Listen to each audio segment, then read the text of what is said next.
vimos el documental que está ahí en YouTube de G-Funk para que lo vayan a ver.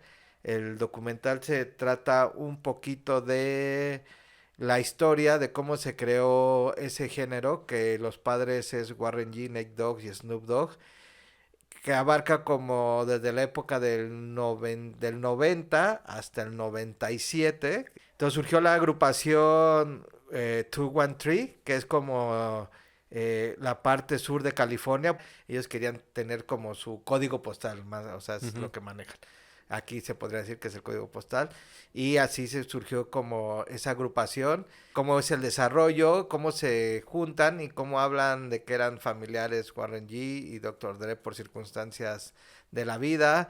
De ahí se va desarrollando como el disco de Chronic que aporta Warren G con Dr. Dre, pero como que en esa conversión a Warren G lo dejan fuera ya en la gira de The Chronic y pero pues él como que no se separaba de la familia, estaba como agüitado, pero no se separaba de la familia, de ahí cambia la historia porque pues conoce a un productor que hace melodías para películas, le enseña su música, lo hace firmar con Def Jam eh, y él se vuelve como el que recupera, como pues más que recupera, rescata a Def Jam de la bancarrota y de ahí va surgiendo la historia, pero ahorita pues bueno, detallamos más, es como el entorno.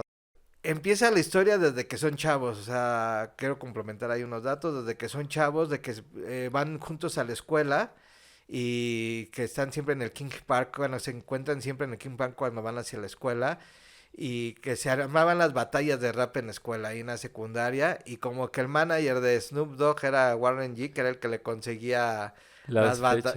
las batallas ahí con la gente de la escuela, y se va desarrollando la historia después de que llega también Nate Dogg ahí a la secundaria, viniendo de Mississippi, lo conocen y se conocen en un salón porque empieza a hacer como ritmos y Snoop le dice, a ver, pues tírate. Y ya hacen como que el ritmo y ahí empiezan a crear música y se Y a empieza, meter melodías, ¿no? ajá, a También. meter melodías y ahí se empiezan a juntar los tres. Warren G empieza a decir de que, pues ya formado como el proyecto un poquito más adelante, él dice que él es el DJ y productor. Nate es como otro MC y Snoop Dogg es como el galán, el guapo, el mujeriego. Sí, y empieza como una época buena para ellos porque empiezan a ir a los antros y les empieza a ir muy bien. O sea, les empieza a ir muy bien. Ellos empiezan a acercar como a diferentes ejecutivos y eso, pero pues nadie cree en ellos. O sea, eso es como la experiencia de toda la vida, que primero no creen en ti y luego pues ya surgen cosas y es como se va desarrollando la historia.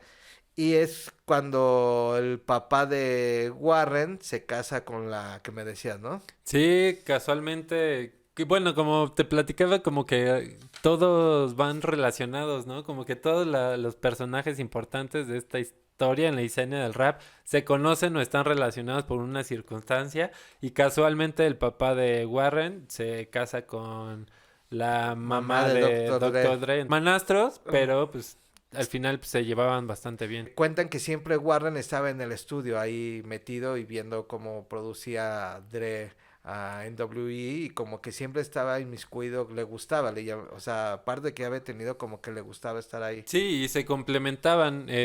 Warren cuenta ahí que pues él daba como aportaba mucho de influencias de otro lado, le gustaba mucho escuchar música porque cuenta que desde niño era lo que más le gustaba hacer cuando estaba, pues su papá cuidaba sus plantas y le ponía música y todo el tiempo se la pasaba escuchando música, entonces tenía una idea muy clara de cómo o hacia dónde podía sonar pues lo que estaban haciendo, entonces él aportaba mucho en ideas, había otras personas que aportaban mucho en melodías, en todo lo que se armaba en estructuras de rap, como que empezaron a hacer un buen equipo y empezaron a juntar las piezas correctas. Sí, era una época del 91 cuando era la epidemia del crack allá en Los Ángeles. Bueno, en Estados Unidos hubo una epidemia del crack muy fuerte y pues ellos no querían estar como inmiscuidos en eso, que terminaron, cuentan que terminaron inmiscuidos y que en su frustración más bien como que la mamá de Snoop habló con él y como que le decía, déjate de pendejadas del rap y déjate de esas cosas.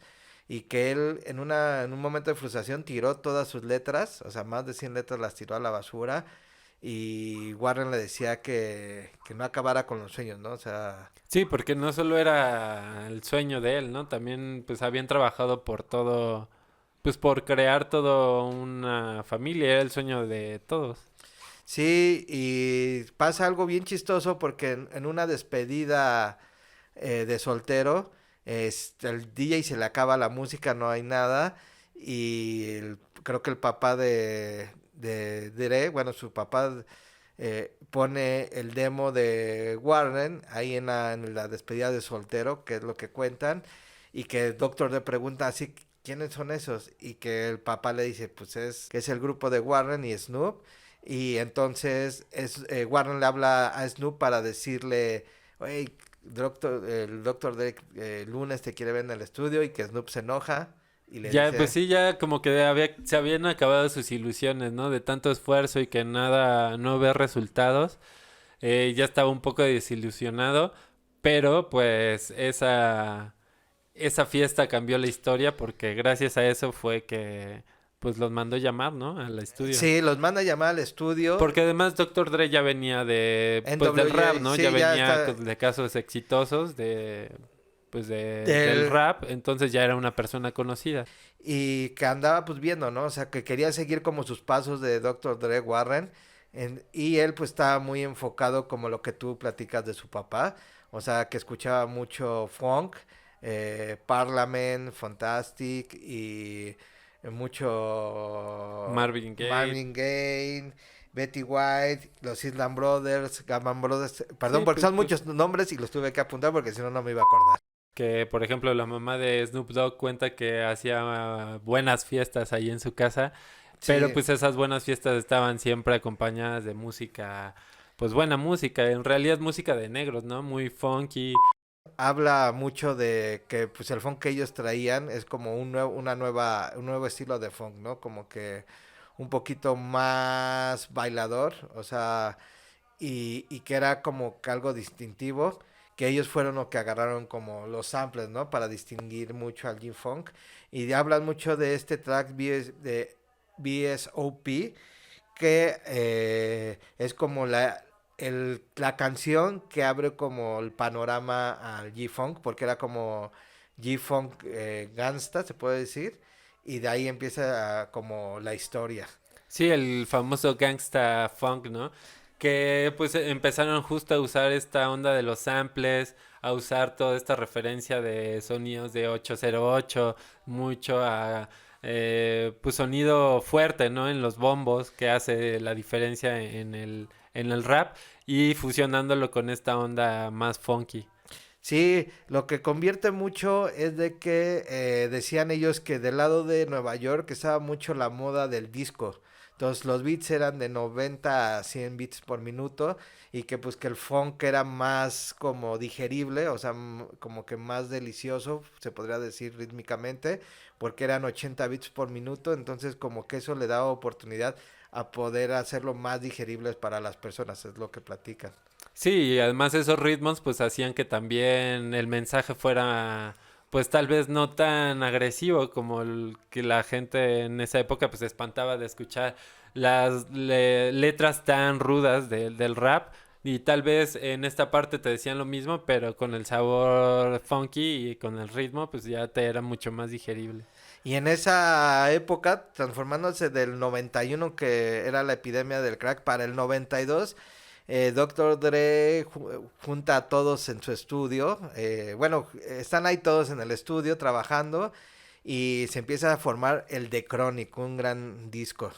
Sí, famoso e icónico disco que pues marcó una época, ¿no? Muchos de los raperos hablan de ese disco como un parteaguas o una influencia para sus Pues carreras. un antes y un después, ¿no?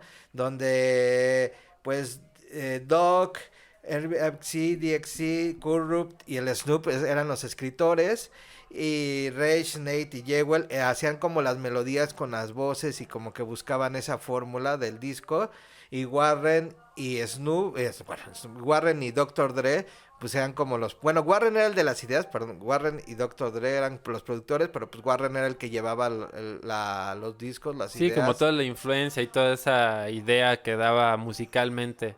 Sí, y pues de ahí, como que surge un lazo artístico entre Doc, Snoop y Dr. Dre, que es como que lo que va evolucionando la música del disco.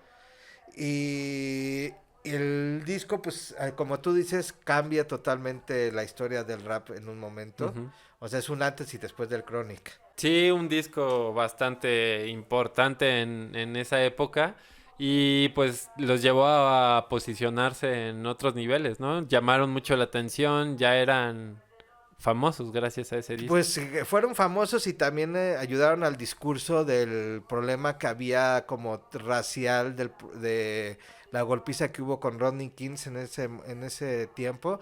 Entonces, Chronic fue como que también una evolución cultural con todo esto que estaba sucediendo allá en Los Ángeles. Sí, y también fue importante el cómo supieron delegar, pues que cada quien se hizo cargo de una parte y que nadie era más importante que otro, todos sabían cuál era su labor dentro del equipo y lo hacían todos juntos como familia. Y en ese lapso surge también en el documental, ya surge la época del Shoot Knight, de esta persona, eh, productor ejecutivo que hace Death Row, pero pues muchos de ellos sabían o sea, era bueno para el negocio, pero hacía muchas tranzas por detrás. Entonces, él empieza a abusar un poco de la confianza, empieza a hacer como negocios por detrás del disco y se viene trabajando al mismo tiempo, ya esto es 1993, se viene trabajando el Doggy Style, el nuevo disco como solista de Snoop, porque Snoop había llamado mucho la atención con The Chronic. O sea, como que uno de los sencillos que pegaron mucho fue uno de él y querían que sacara su disco como solista. Sí, por su estilo, ¿no? Y toda esta influencia y que carisma que tiene Snoop, que también lo cuenta ahí, que fue gracias a todas esas fiestas que hacía la mamá, porque podía relacionarse con personas más grandes, le tocaba ser el centro de la atención de la fiesta, entonces tenía que pues saber cómo enganchar con esas personas, era muy bueno bailando, por ejemplo, entonces supo y aprovechó todo eso que tenía de la infancia para colocarse y llamar la atención dentro de la escena. Sí, en ese disco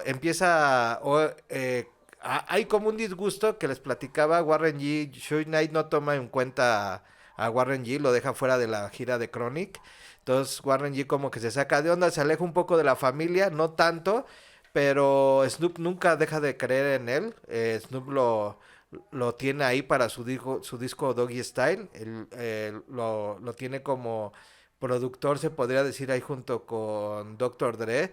Y hacía que participara Warren, pues porque Warren fue quien descubrió a Snoop. Bueno, no lo descubrió, sino que eran amigos, pero fue como que la experiencia lo hizo decirle a Snoop en el momento que iba a tirar la toalla, pues de que no la tirara y que se pusiera. Tiene el éxito con The Chronic Snoop y pues de repente así como que cuenta Snoop que Warren le reclama como qué onda y pues Snoop me dice, güey, tú me trajiste aquí, ahora no puedo salirme. Entonces él veía la manera de cómo jalar a Warren. Sí, fue ahí una etapa difícil para Warren que cuenta que pues se sintió pues triste, desilusionado también. Él había dado todo de sí para el proyecto anterior y que lo hayan bateado de esa forma, pues se sintió bastante herido y tuvo que buscar su camino, ¿no? Sí, y pues bueno, también lo que influencia mucho es que el disco de Snoop Dogg, el Doggy Style, pues es un gran, o sea, termina siendo un gran éxito, ¿no? O sea, Ujú. hacen el gran video este ahí en Long Beach, en la calle, que pues fue algo que súper llamó la Icónico, atención, ¿no? ¿no? Icónico, sí, o sea, algo que también cambió totalmente la cultura del hip hop, porque pues es algo increíble, esa fusión musical y aparte Fresco de también. fresco. Exacto, estaba totalmente pues de la situación de LA, playerísimo. Y la verdad es un gran disco que llegó al primer lugar de los Billboards. La canción Doggy Style se vuelve el primer lugar y aparte entran otras dos o tres más, ¿no? Canciones. Sí, entraron varias, no recuerdo los nombres, pero pues eso hizo que Snoop con sus giras tuviera que llevar a Warren a sus giras a pesar de pues de la molestia de las cabezas de las disqueras, ¿no? Pues más bien la cabeza de Shuit que no quería que estuviera como Warren. Bueno, es que no es que estuviera, o sea, como que lo quería alejar. Yo creo que, pues ya sabes, siempre ven a alguien como que no quieren que brille otra persona O a más lo que la mejor otra. tenía mucha influencia y no quería que... Pues también puede ser, pero siento también que traía también como talento y no quería que compitiera con el Doctor Dre. A mí parece, me hace Ujú. ese sentido, como que lo veían también con muy buenas ideas y muy buen productor, que no querían que como que chocaran esos dos mundos. Pero creo que salió, o sea, que le salió mal el tiro a él porque... Sí, y fue lo mejor para Warren porque pudo buscar su, bueno, después de esta etapa que cuenta que se sintió traicionado y estaba deprimido de que ya no era parte de lo que tanto había trabajado, pero él tenía sueño, su sueño de su música y tenía como esta idea y todo el conocimiento que ya había adquirido y toda la influencia que él tenía, pues lo llevó a que él lanzar su música, bueno, a buscar puertas, ¿no? Sí, o sea, y pues igual se lo dices, ¿no? Es que tú tienes que buscar tu mundo, tu esto, pues, o sea, tu onda. Pero él se sentía medio herido con Doctor Dre porque pues Pues medios hermanos medios también, ¿no? hermanos lo seguía mucho, o sea, para él era como mucha situación.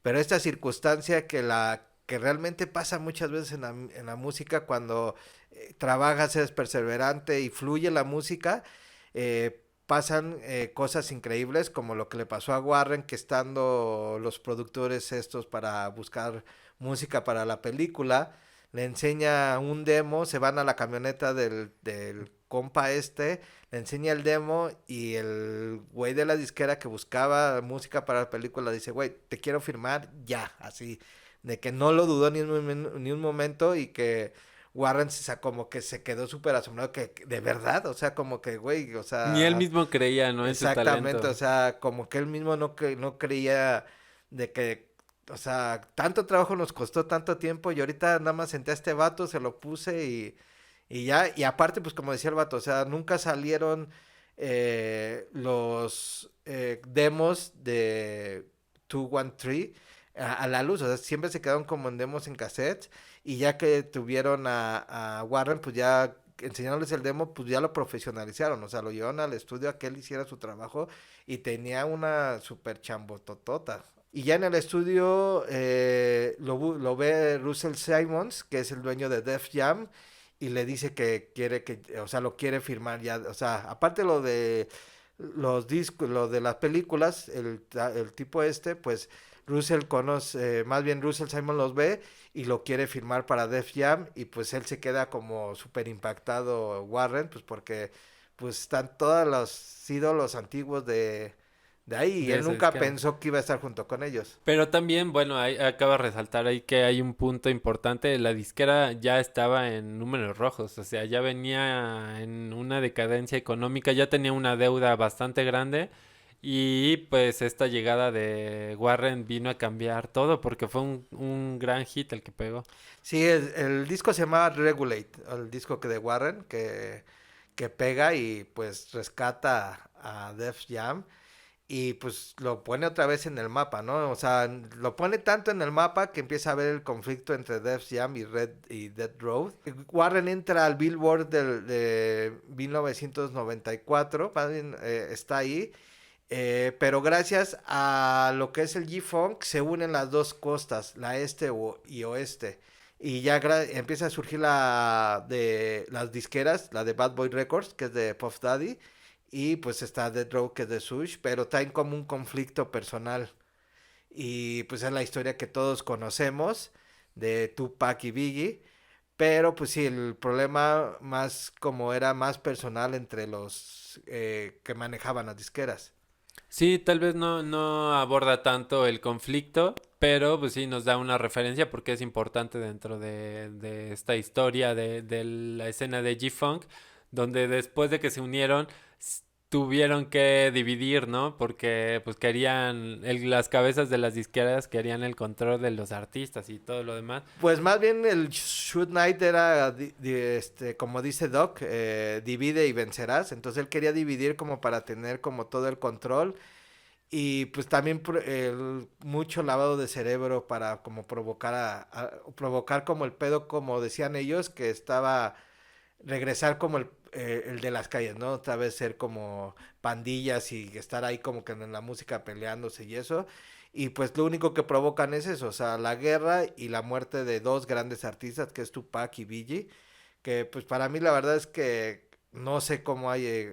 ahí hay un par de documentales sobre cómo es la historia, pero creo que tuvo que ver mucho las dos cabezas, esa es la verdad. Sí, ya influencia de, pues de poder, hay dinero, pero el poder de la música, ¿cómo pudo influenciar a todas estas pandillas, a la gente en el entorno, que se tomaron todo esto muy personal y llevó a un trágico final? Pero pues es el poder de la música también. Sí, pero también el poder de la música hizo evolucionar, ¿no? O sea, hay cosas de esos. O sea, ya cuando hay mucho poder y dinero, creo que siempre debe de haber prudencia y muchas veces hay unas personas que pues no lo tienen, ¿no? O sea, no les interesa. Pero bueno, este es lo del programa de hoy. A mí me gustó el documental. Hicimos un pequeño guión, ahora sí, por eso nos vieron tan fluidos. Porque luego como que vamos de una idea a otra. Eh, Les deseamos una buena semana. Sí, pues ahí está el documental, lo pueden checar, igual Lo vamos a poner en la coméntenos. descripción, ¿no? Sí, y podemos ir indagando más en las historias o en los documentales de todos los personajes que están dentro de la escena completa del rap, pero es un buen inicio donde nos dan un avance como de la historia general y la esencia del Pues G-Funk. del G-Funk y la esencia del rap, de que ahora ya se ha convertido más en como la música como el pop, yo creo, va evolucionando cada vez más y de que pues gracias a Warren G, a él existe Jay-Z y varias más estrellas porque no permitieron que cayera La la disquera, ¿no? disquera y creció más la cultura. Y algo que me gustó también del documental es que al inicio comienza, bueno, no comienzan, pero lo mencionan que ellos veían a todas estas estrellas pop como Michael Jackson, Ah, Prince. Prince, todos estos artistas que eran bandas, o sea, grupos completos, eran los que eran famosos y los que triunfaban. El rap en realidad nadie lo volteaba a ver o no creían hasta que pues estos personajes pues la pegaron La pegaron, bastante la bien sucedió, sí. y pues ahora el rap es uno de los principales Géneros más fuertes de géneros la más industria. fuertes. Sí, sí, la verdad la industria ha crecido mucho. También los raperos se han preparado muy bien para volverse grandes empresarios, esa es la realidad, que es algo muy importante leer, cultivarte, tener ahí como información para poder desarrollar como proyectos y crecer el negocio. Sí, saber armar bien un equipo, ¿no? Porque también vemos que es importante tener a un productor bueno y con influencias buenas para que pueda hacer diferencia en tu música. Exactamente, para que puedas tener diferencia y que pues que también descubra, ¿no? O sea, que se empape por otros ritmos, otros géneros, otras culturas y es como realmente puedes, yo creo que transformar realmente el movimiento musical. Pues sí. Ahora sí, pues vámonos. Muy buen documental, mi Gross. Sí, muy buen documental, se lo recomendamos, ahí se los vamos a dejar en el link, nos vemos la otra semana y estamos en contacto, mi gente. Compartan, suscríbanse, pongan ahí sus comentarios y pues bueno, nos vemos la siguiente semana. Coman sano. Sí, coman sano, frutas y verduras. Tomen Vámonos. mucha agua. Chao. Bye.